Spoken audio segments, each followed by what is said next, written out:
महादेवो हमरा सबसे रुसि गेल छथि। तैं हेतु अपने सब मिल के भजन करू आ महादेव के मनाबू।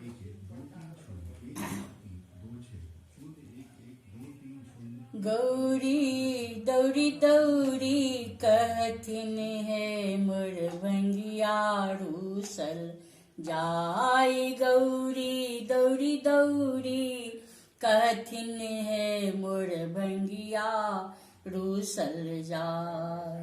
कार्तिक गणपति झगड़ा केलनि आपस में दुनु भाई।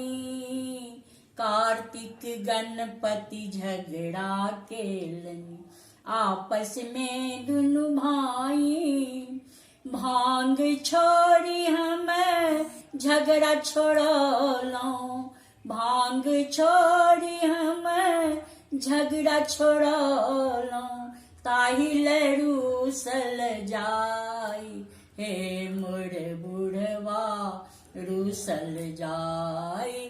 गौरी दौड़ी दौड़ी कहथिन है मोर भंगिया रूसल जाय। कुंडिल फेंकलनि सोटा फेंकलनि बसहा के मारी भगौलनि। कुंडिल फेंकलनि सोटा फेंकलनि बसहा के मारी भगौलनि। तनिक भांग में कारण बुढ़वा। तनिक भांग के कारण बुढ़वा।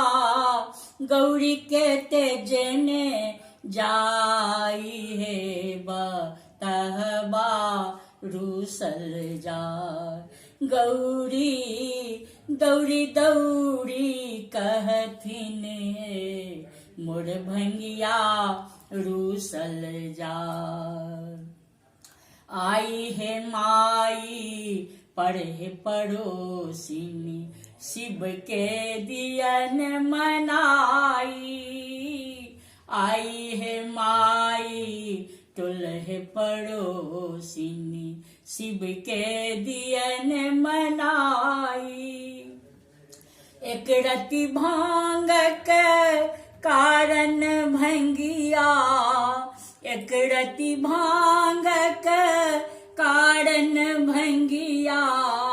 हमरो तेजने जाई है बौरहबा रूसल जाई। गौरी दौड़ी दौड़ी कहथिन मोर भंगिया रूसल जाय।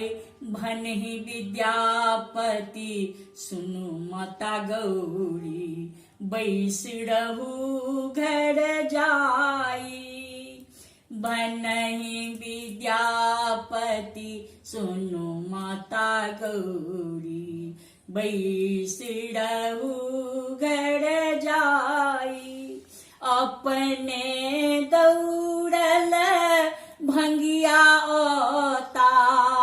अपने दौड़ल भंगिया ओता। भांगक चाट बोलाई हे मोर भंगिया रूसल जा। आई गौरी दौड़ी दौड़ी कहथिन है मोर बुढ़वा रूसल जा।